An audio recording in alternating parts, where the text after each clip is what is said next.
Last year, at this same dinner table, my father raised his glass to toast my siblings' accomplishments, then turned to me and said, "And Natalie? Well, she's still figuring things out."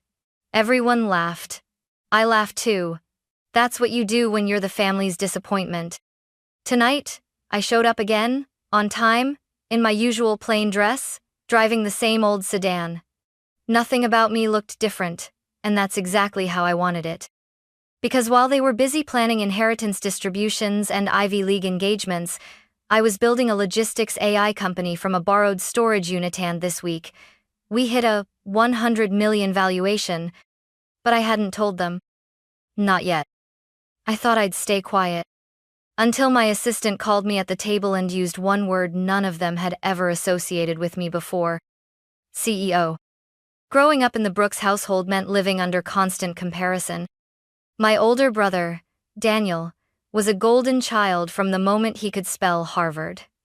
He won debate championships in middle school, interned for senators by 16, and graduated magna cum laude from Yale before heading straight to Georgetown Law. My parents adored him. He spoke their language: law, legacy, power. Then came Emily, the perfect political daughter, charming, calculating, photogenic. She studied international relations at Brown and now works as a communications director for a rising congresswoman. Mom says Emily's voice was born for press conferences. I think it was trained for them. And then there was me. Natalie, the one who used to take apart the family toaster just to see how it worked. The one who built her first inventory tracking app during a high school summer job at a flower shop. I wasn't rebellious, just uninterested in the script everyone else seemed to follow. My parents didn't understand me, and after a while, they stopped trying. They tolerated my interest in logistics, the way people tolerate a neighbor's ugly dog, silently judging, occasionally polite, and always secretly wishing it would go away. When I told them I'd chosen Carnegie Mellon for undergrad, they blinked in confusion. "That's a science school, isn't it?" my mother asked, as if I'd announced I was going to circus camp. At family events, I was introduced as, "Natalie, she's in, tech, I think?" No one asked what I actually did. No one wanted to know. But that's not the part that hurt. What hurt was knowing that no matter how hard I worked or how far I went, I would never be celebrated in the Brooks household the way Daniel or Emily were.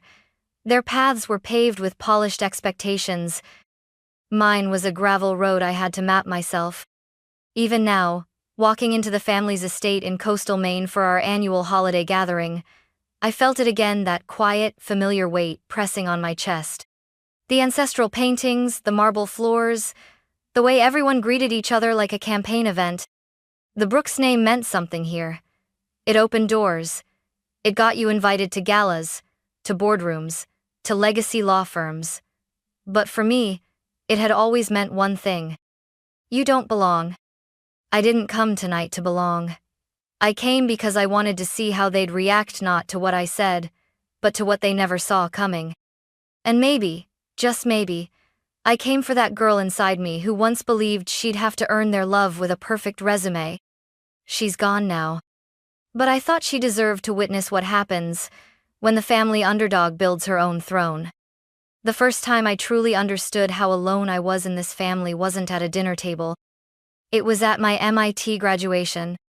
I stood in a sea of black caps and smiling families, clutching a diploma I'd fought like hell to earn, double major in systems engineering and applied analytics, 4 GPA, published thesis on predictive logistics modeling. My name was called, the auditorium clapped, and when I looked up to the balcony where families were waving and cheering, my row was empty. Daniel had an overseas political summit. Emily was helping with a Senate fundraiser. My parents? They were in Martha's Vineyard for a gala hosted by one of Dad's old law partners. "We're so proud of you, sweetheart," Mom had texted that morning, followed by a photo of her dress. It's funny, people talk about defining moments as loud, dramatic things, but that moment wasn't loud. It was silent. It didn't break me, but it shifted something permanently. It taught me not to wait for their applause.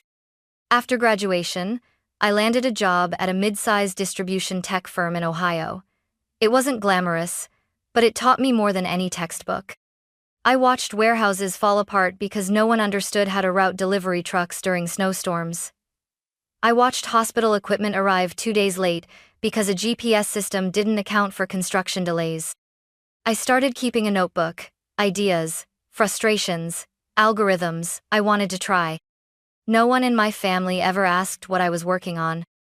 At Thanksgiving, Dad asked if I'd figured out what I wanted to be yet. Emily suggested I consider public policy. You'd be great at logistics, for political campaigns. I laughed and said I preferred real-world chaos over political theater. They laughed too, but not in a good way.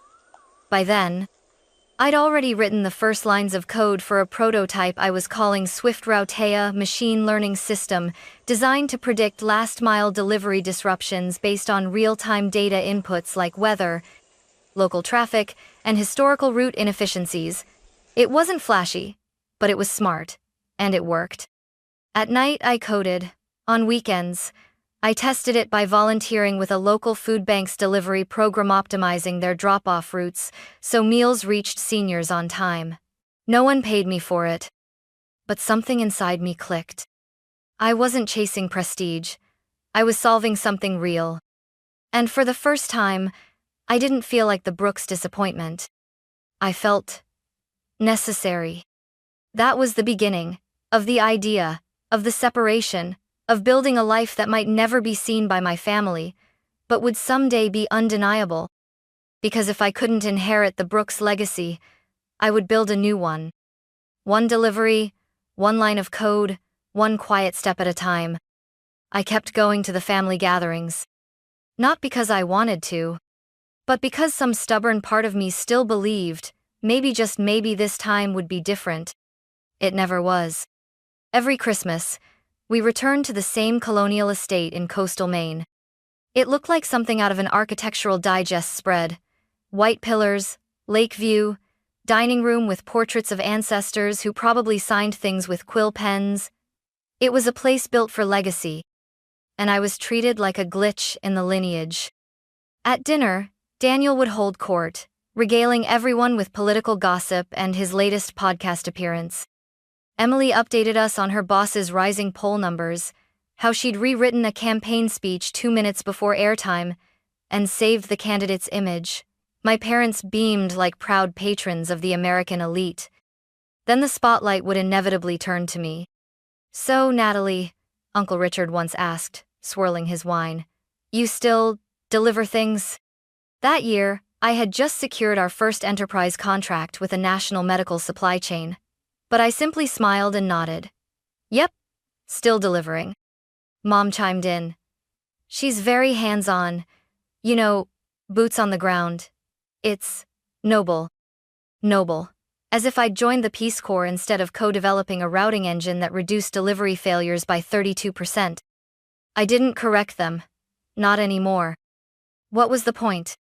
Every time I tried to explain what SwiftRoute did, someone changed the subject, or worse, gave me that blank, polite nod that said, "We stopped listening 2 seconds in." So I started wearing the same navy blue cardigan to every event. Kept the 2010 Honda, brought mid-tier wine, nothing flashy. The less remarkable I appeared, the less they'd prod. Emily once leaned over during brunch and whispered, "You should really think about branding, Nat. People take you more seriously when you look expensive." I wanted to ask her if she thought engineers came in gold foil.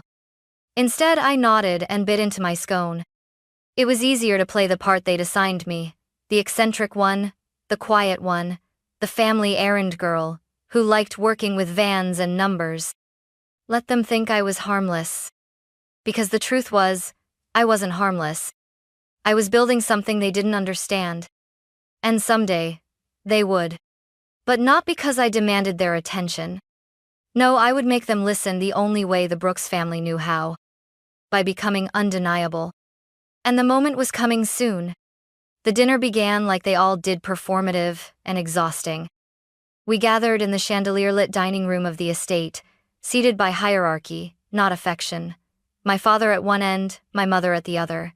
Daniel to his right, Emily to her left. Me, down the table with the floral arrangement partially blocking my view, like always. The first course was sea bass flown in from somewhere that sounded expensive. Everyone made the appropriate noises of approval. Emily announced she'd been invited to a White House roundtable.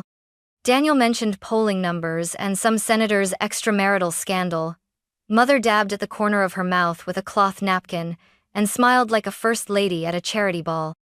Then, halfway through the main course, my father cleared his throat, the Brooks signal for attention. We wanted to take a moment to talk about some updates to the family's financial structure, he began, swirling his Bordeaux. I felt my stomach tense. Emily straightened. Daniel folded his hands in visible anticipation. With Daniel preparing to run for Congress, my father continued, and Emily's impressive strides in the political sphere, your mother and I felt it was time to begin distributing certain trust assets. He raised his glass to Daniel. The Nantucket property will be placed under your name by January. Then turned to Emily. Your education fund has been converted into a long-term asset portfolio. You'll find the details with our advisor. They both beamed. Toasts followed. Applause. I kept eating in silence, but I knew what was coming. The pause. The shift in tone. The tightening of my mother's jaw. And Natalie, my father said, finally facing me, his voice soft and diplomatic, like a man delivering disappointing stock news. We've decided it's best to withhold any major allocations until there's more clarity around your professional path. Clarity. He said it like I was a fog. My mother added quickly, this isn't about punishment, darling. We just think it's time you made some more traditional decisions. Something stable. And visible? Daniel chimed in, ever the tactician. Your work isn't really public. It's hard for the advisors to evaluate. Emily sipped her wine. It's probably for the best. Startups are risky. I swallowed. Not the food, but the fury. They had rehearsed this. They had made a coordinated decision to erase me financially in front of linen napkins and creme brulee. I placed my fork down, deliberately. Just so I understand, I said calmly. You're cutting me off from the trust because I haven't followed the family template? Not cutting off, my mother replied, twisting her wedding band. Just pausing things. No vacation property. No family fund stake. No access to resources, I listed. But not cutting off? Silence. The room held its breath, waiting for me to break. I didn't. Instead, I smiled. Understood. Then my phone began to buzz in my lap. And everything changed. The phone buzzed again, harder this time twice, then 3 times in quick succession. That wasn't normal. I glanced down. Alicia Thompson. Work. My COO. My right hand. My emergency-only contact during family events. I stood slowly. Excuse me for a moment, I said, rising from my seat with practiced politeness. My father exhaled, annoyed by the breach of dining etiquette. Really, Natalie? But I was already stepping toward the doorway, phone pressed to my ear. Alicia? I whispered. Her voice came through crisp and loud enough for the room to hear every word.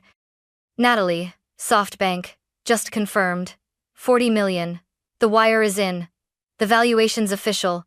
100 million pre-IPO. Silence exploded behind me. I turned halfway, still holding the phone. Wait, Alicia continued, unaware she now had a live audience.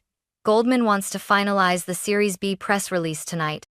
Also, your Forbes interview for the top 30 under 30 founders is locked for Monday. And, she paused, the Tokyo team's asking if you're ready to expand into Asia next quarter. Every chair creaked as my family sat frozen. I nodded, eyes steady on the chandelier. That's fantastic news. Let's schedule a team call in the morning. Tell Goldman I'll send over my final notes tonight. Got it, CEO, Alicia said cheerfully. Talk soon. I ended the call and turned back to the room. My father's glass hovered midair, wine forgotten. My mother's fork had stopped halfway to her mouth. Daniel blinked, trying to process. Emily had the expression of someone watching a car accident in slow motion.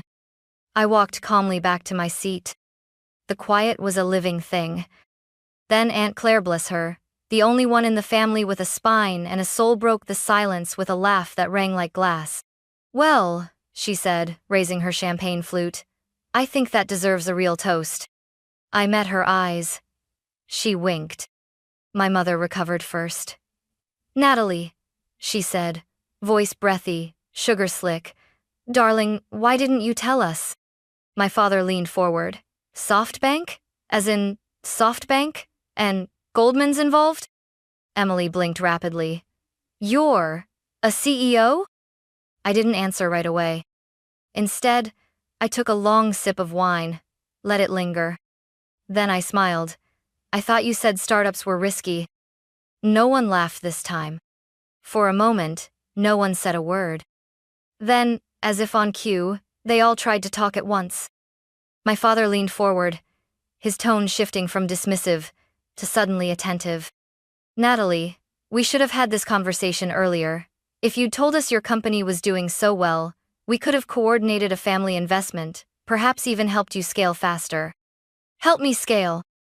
The man who just 20 minutes ago cut me off from the family trust now wanted in. Daniel jumped in. "Goldman Sachs, that's real. That gives you weight. We could position this as a Brooks Family Innovation Initiative. I have donors who'd love a tech-forward story to attach to." Emily wasn't far behind. "We're organizing a healthcare reform panel next month. Brian, me boss, would love to feature you. We could brand your work as part of the campaign's forward-looking agenda. It's perfect. Perfect. For them. Not for me." My mother, always the strategist, placed a hand lightly over mine. "Sweetheart, I know we've been cautious, but you have to understand we were worried about you. Startups fail. We didn't want you to get hurt." I looked at her hand. Perfect nails. Wedding ring gleaming. The same hand that helped sign me out of the family trust hours earlier. I slid mine away gently. "You were worried," I repeated. "That's funny, because no one's asked how I'm doing in years. You weren't worried about me. You were embarrassed by me."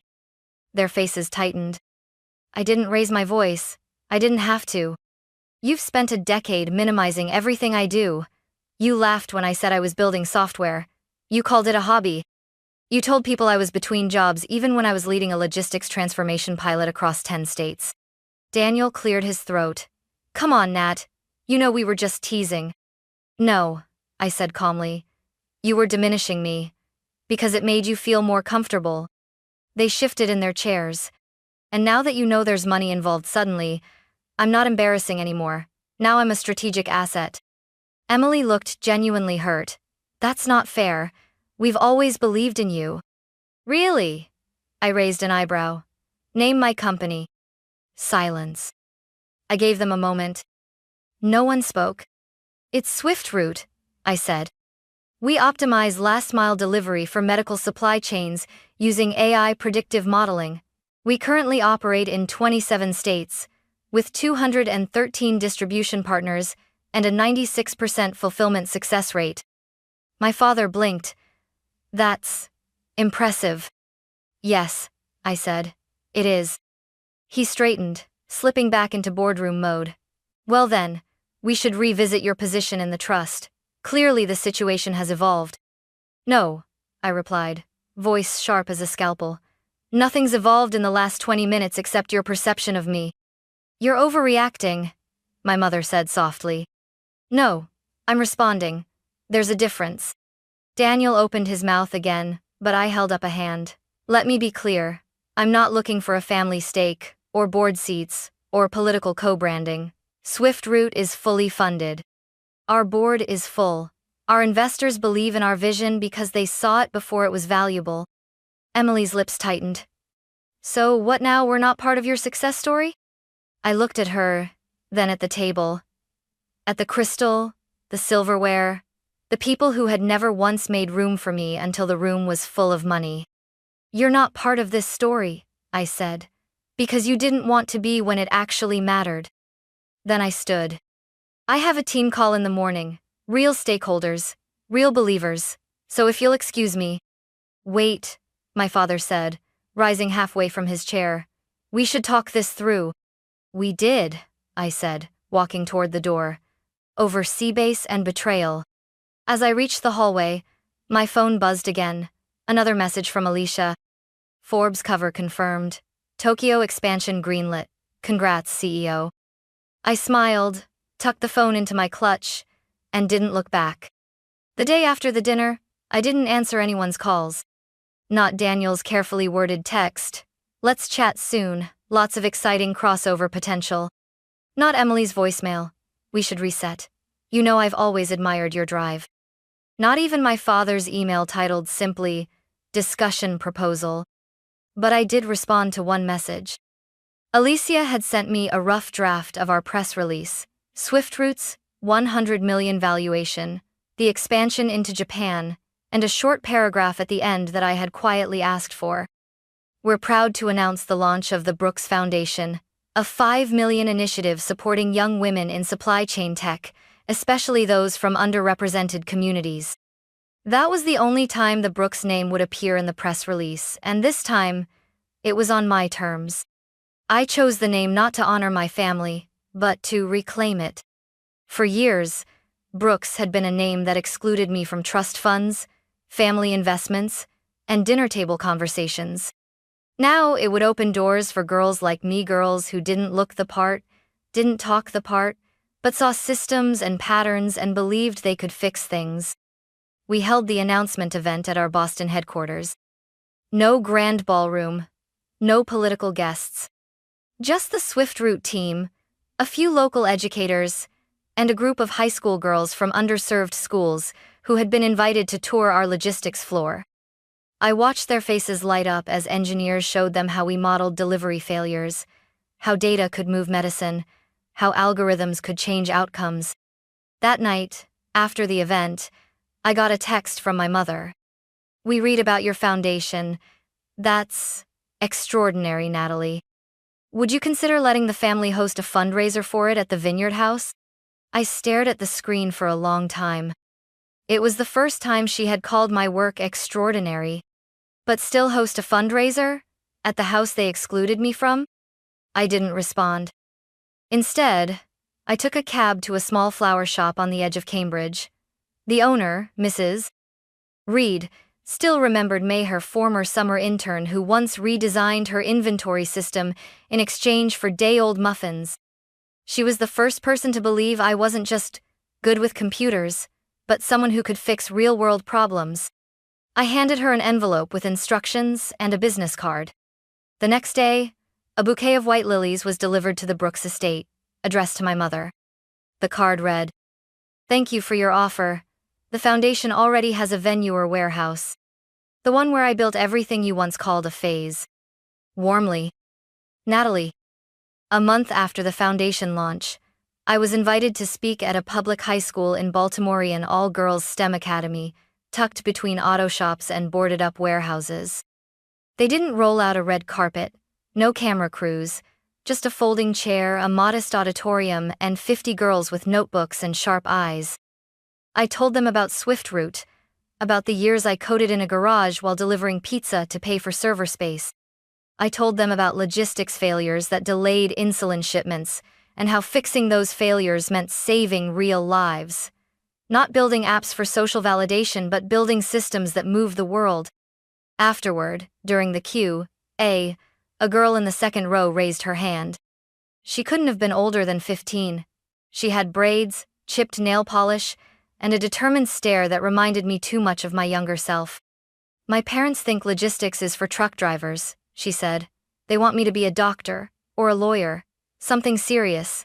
Did your family support you?" I hesitated.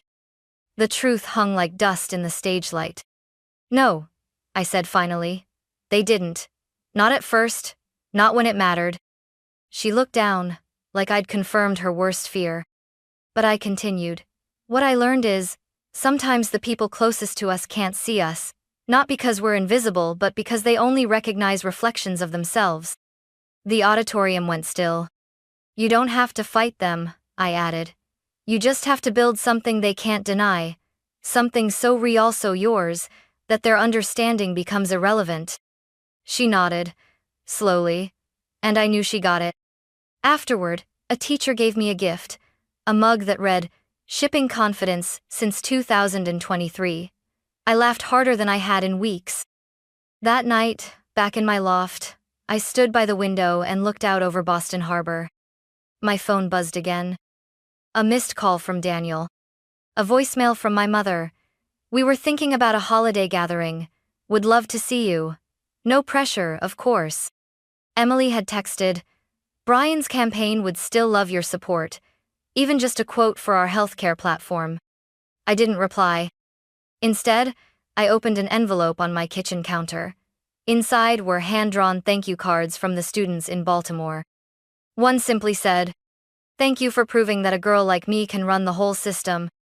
I tucked it into my desk drawer, right next to the trust fund letter that said I was being excluded.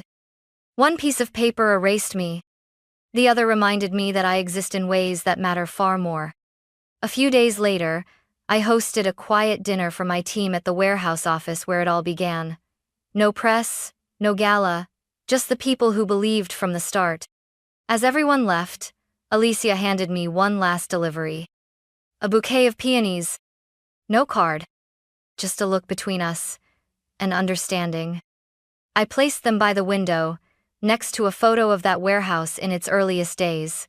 Concrete floor, cardboard desks, no heat, no furniture. Just vision. That's what I built. Not a company. A legacy. Mine.